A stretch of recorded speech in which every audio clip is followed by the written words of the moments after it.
Happy February 1st. Tomorrow is one of my favorite days, not because it's Groundhog Day, but because it made the movie Groundhog Day possible. Believe me, no one would have ever thought of that storyline without there having been a real Groundhog Day. Isn't it amazing what masterful works of fiction one can take from a few facts and spin them into a plausible tale?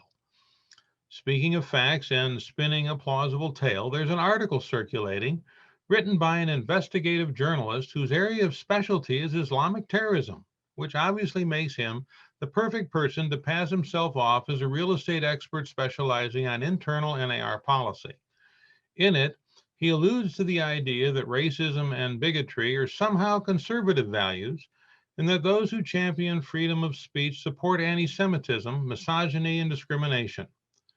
The author also suggests that when you have an appointment with the public, the actions of others in our industry are not something for which we have to answer.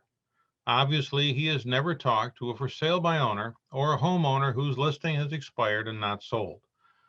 I mention this because there are always going to be people who will conflate topics like those above and wrap them around facts, creating a work of fiction designed to make you angry, but with just enough fact associated with it to feel plausible.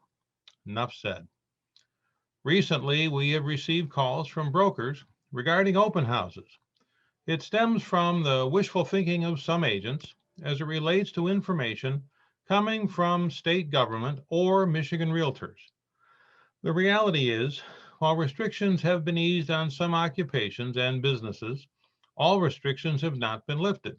And that restrictions, for example, as they relate to real estate, have not changed either.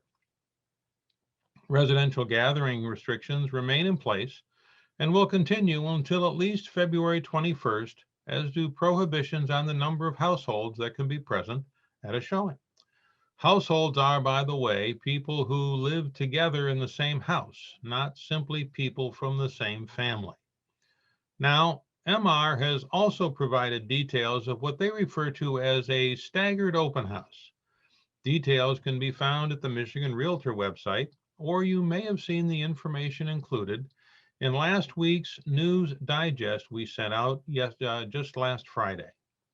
For those who do not want to find the fan pointing at them when the feces hits the impeller blade, it is a must read. Touching on market conditions, sales for the first 4 weeks of this year compared to last year are up 6.2%. I expect this number to actually increase as sales late last week are reported to the MLSs. Interest rates remain low. Maybe I should stop even commenting about them altogether until they start going up.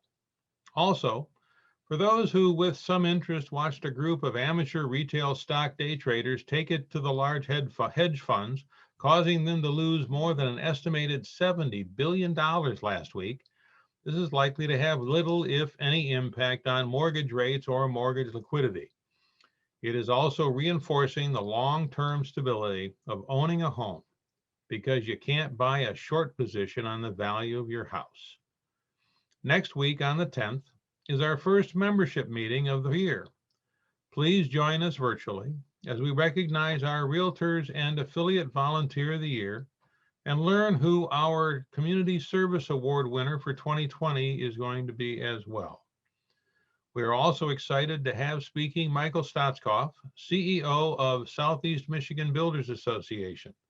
New construction may very well be the key to inventory issues for some of your buyers and would-be buyers with a house to sell. Please join the already 80 members who have registered. Excuse me.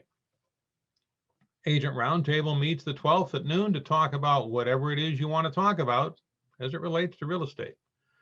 The At Home with Diversity class is the 18th, and on the 24th, there's an opportunity to learn about the latest with MSHDA financing. Finally, for all of you who have a tendency to be a bit forgetful, Valentine's Day is 2 weeks from yesterday, and the first pitch of the 2021 baseball season is supposed to be thrown out at Comerica Park. This year it is on Sunday the 11th, which is less than 10 weeks away. With that, we are done for the day. Be productive, successful, and profitable. And as always, be safe and stay healthy.